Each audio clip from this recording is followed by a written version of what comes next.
you doing? Kalani, Willie Ramirez with the Associated Press. Since Power Slap 1, one thing that I've obviously noticed, we've all noticed really, is I did a scene setting story for the Associated Press, and I spoke to the Crazy Hawaiian, and just his presence. So many people knew who he was, especially the Pollies that were in the audience. And since then, all we've seen, Islanders, just the support, the energy, even if it's two strikers that aren't Islanders.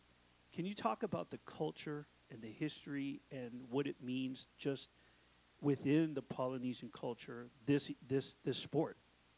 I feel like this sport is like, it's a growing sport, Not too many Polynesians in the sport.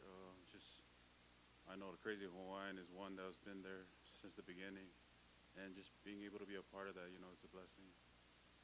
And just like, a whole bunch of professional sports like football, basketball, there's a bunch of Polynesians coming up. And just us being able to represent in this sport it's big for me. And I feel like it's big for him too. They were trying to sort of get the numbers for me, and if I'm not mistaken, based off the roster as of right now, and we're not definite, but it's around 15% of the strikers that are contracted with Power Slap are Polynesians. But the fan base also, you've been to the events, wherever, slap fighting, Power Slap, the energy that the fans bring and the Polynesian culture. Can you speak to that?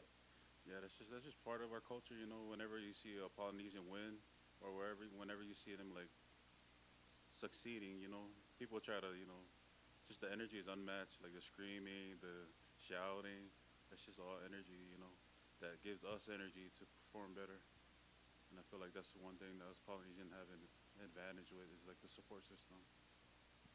I asked Ko earlier just, where he remembers it come from. He said, of course, his parents and discipline, and it could be any family member. He just gets slapped. But as far as the sport itself, as you grew into, an adult, how far back do you remember it becoming?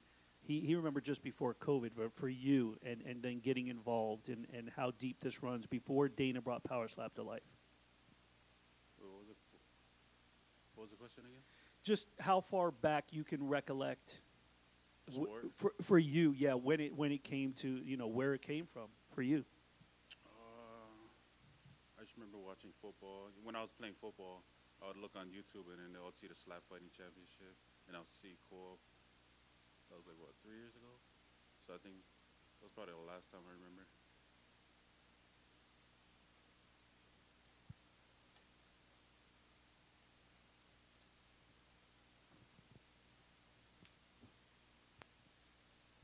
Corey Suarez with Slap News. I'm just going to segue off that last question there. How much was the Crazy Hawaiian an inspiration for you to get into this sport of Power Slap? He was the first one that hit me up too when I made the decision to join Power Slap. He was the one that opened me with like open arms, like giving me tips and advice.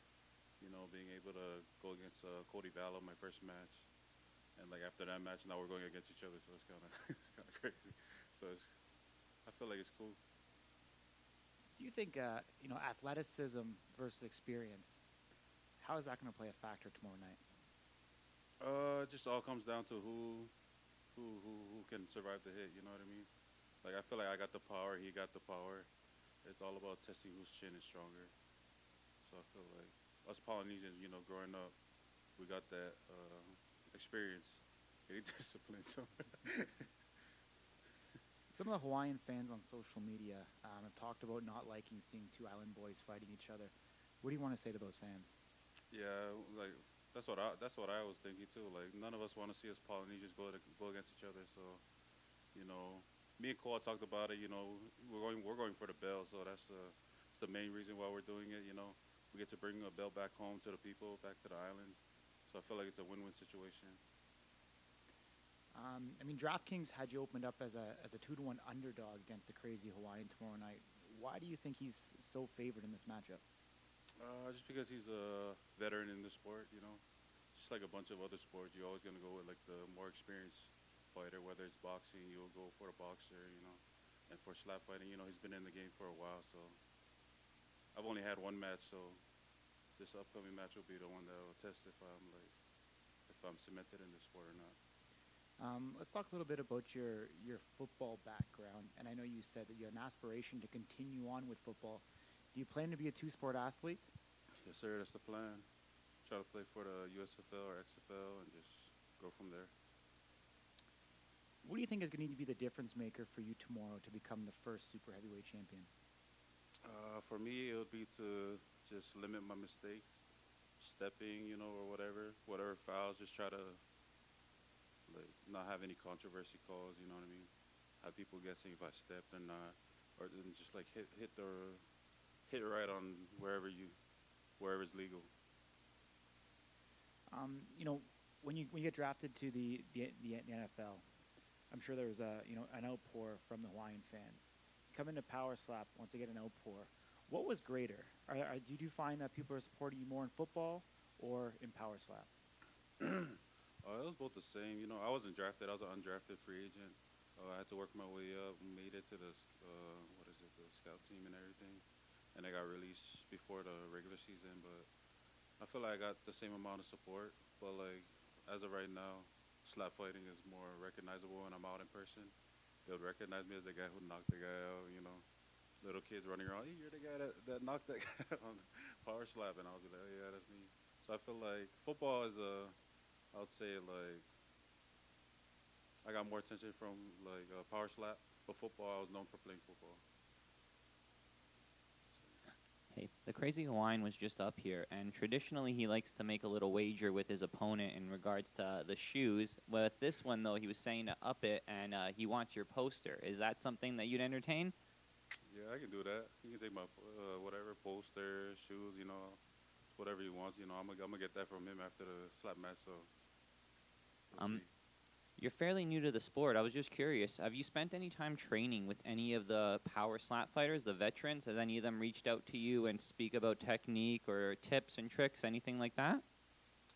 Not ever since my first match. That was the Crazy Hawaiian who was giving me tips and whatnot. But after that, nobody. So you're just kind of training on yourself? Do you currently have a gym that you go to? Yeah, my house. I'll be training at my house. I'll be running in the morning every day. Going construction. I'll be building rock walls and paving sidewalks and driveways and just building house foundations. So I feel like that's my workout right there. This is gonna be the first super heavyweight belt on the line. Do you feel getting this is like an instant into the future Power Slap Hall of Fame? I feel like it is. Being the first ever super heavyweight. I feel like my name's gonna be cemented in this sport for a long time when I get this belt.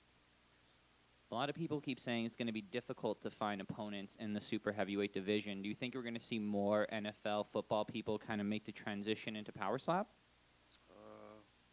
I say it depends on the money. If the money gets up there, then I feel like a lot of people will join. Thank you so much. Good luck tomorrow. So, thank you. Your opponent was back here and he said that he feels like he's the uncrowned champion. He's sitting on the throne. What do you have to say about that? I'm just glad he's feeling that way. I feel the same way too. That's how anybody's gonna feel. But we'll see tomorrow what we bring to the table. Thank you. Mm-hmm.